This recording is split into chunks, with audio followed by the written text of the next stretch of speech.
Imagine finding treasure, not gold, but something even cooler. In 2009, that's what happened on the coast of Wales.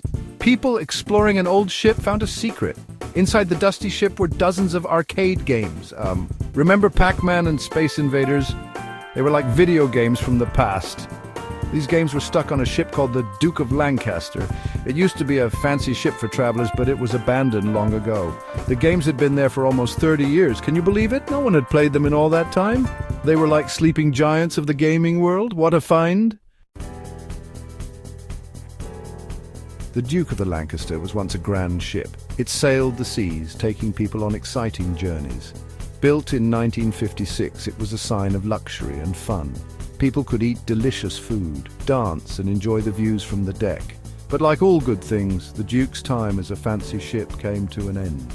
In the 1980s, it was turned into something new, a floating entertainment center. People could come and play arcade games, shop, and have a good time. Sadly, that dream didn't last. Because of problems, the Duke was left all alone. It sat by the coast, slowly rusting away.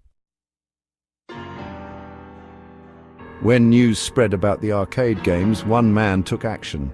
His name was Oliver Moazzesi, and he loved arcade games. Oliver knew he had to save these treasures, but it wasn't easy. First, he had to find the ship's owner. That took months of searching and talking to people. Finally, Oliver convinced the owner to let him rescue the games. But there was a catch. Oliver and his team had only 10 days to get all 50 arcade games off the ship. Talk about pressure! Oliver gathered a team of arcade game lovers. They worked quickly and carefully, using cranes and trucks to move the heavy machines. It was a race against time, but they did it. They saved all the games. The games were in rough shape. Years of dust, water damage, and even a little vandalism had taken their toll.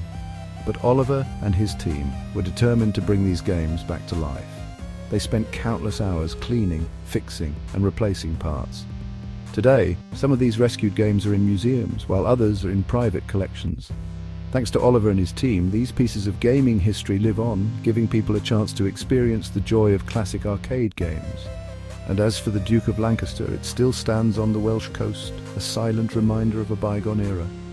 Perhaps one day, it too will be restored to its former glory.